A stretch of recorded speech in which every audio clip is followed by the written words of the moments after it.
নন্দন park বাংলাদেশের রাজধানী ঢাকার অদূরে সাভার উপজেলায় অবস্থিত একটি বিনোদন কেন্দ্র। এটি বাংলাদেশের বৃহত্তম বিনোদনমূলক পার্ক।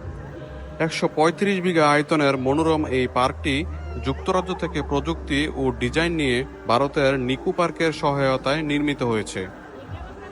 ২০০৩ সালে যাত্রা শুরু করা নন্দন পার্কের উল্লেখযোগ্য রাইডার হল zip ride, challenge course, roller coaster, water coaster, cable car এবং আরও অনেক মনোমুগ্ধকর রাইডস। নন্দন পার্কের সৌন্দর্য কেবল কার থেকে এক ভিন্ন দৃষ্টিকোণ থেকে উপভোগ করা যায় বেশ ভালো করে। নন্দন পার্কের সব রাইড থেকে এই কেবল কার রাইডটি বেশ আকর্ষণীয় এবং বেশিরভাগ মানুষই এই রাইডটি উপভোগ করে এবং রাইডে ওঠার জন্য বিশাল বড় লাইন ধরে উঠতে হয়। উঁচুতে ভেসে থাকা কেবল কার থেকে পার্কের সবুজ পরিবেশ, ওয়াটার কিংডম, বোট চালানোর জন্য লেক এবং পার্কের ভিতরে মোটামুটি সব দৃশ্য এক অন্যরকম শান্তির অনুভূতি দেয়।